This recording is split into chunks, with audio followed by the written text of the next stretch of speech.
Forbidden സിറ്റിയുടെ അകത്ത് കടന്നു. 5 സെക്യൂരിറ്റി ചെക്കപ്പാണ് കഴിഞ്ഞത്. 5 സെക്യൂരിറ്റി ചെക്കപ്പൊക്കെ കഴിഞ്ഞ് എല്ലാം കഴിഞ്ഞാണ് ഫോർബിഡൻ സിറ്റിയുടെ അകത്തോട്ടുള്ള പ്രവേശനം കിട്ടിയത്. ഫോർബിഡൻ സിറ്റി എന്ന് പറയപ്പെടുന്നത് ഇവിടെ പഴയ പാലസാണ്. 1911 വരെ എംപറേഴ്സ് റൂൾ ചെയ്തിരുന്ന പാലസിനാണ് ഫോർബിഡൻ സിറ്റിയാക്കി മാറ്റിയിരിക്കുന്നത്. ഇവിടെ ഈ കൺഫ്യൂഷ്യസിൻ്റെ വചനങ്ങൾ ഹാൾ ഓഫ് ഹാർമണി അതാണ് അവരുടെ പ്രധാന ആപ്തവാക്യമായിട്ട് ഇവിടെ പറയപ്പെടുന്നത്. കൺഫ്യൂഷ്യസിൻ്റെ ഒരു പ്രത്യേകത എന്ന് പറയപ്പെടുന്നത് ഈ അവരുടെ ചൈനീസ് തത്വചിന്തകനാണ്. ഇവിടെ ഇതിൻ്റെയൊക്കെ ഉൾവശമാണ് കാണുന്നത്.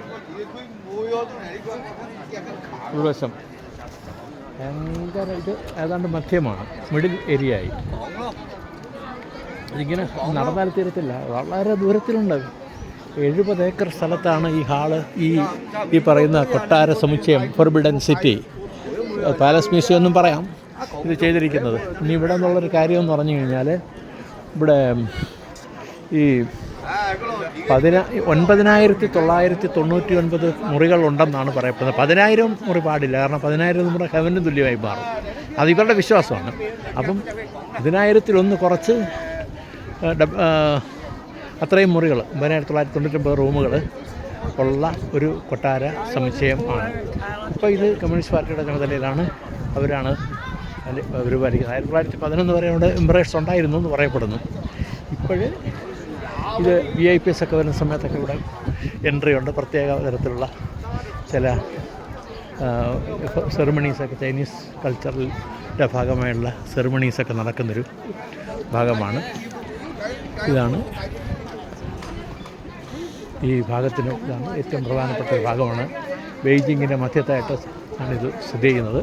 അതായത് ടിയാനൻമെൻ സ്ക്വയറിനോട് തൊട്ട് ചേർന്ന്, അതിൽ നിന്ന് തന്നെയാണ് ഇപ്പുറത്തോട്ട് ക്രോസ് ചെയ്ത് ഫോർബിഡൻ സിറ്റിയിൽ കയറുന്നത്. കനത്ത സെക്യൂരിറ്റിയാണ്. അപ്പോൾ അവിടെ ദൂരെയൊക്കെ വലിയ പാത്രങ്ങളിൽ, വലിയ ചെമ്പ് പാത്രങ്ങൾ വെച്ചിരിക്കുന്ന കാണാം. വളരെ ദൂരമായിട്ട് ഗ്രീൻ കളർ കാണാം.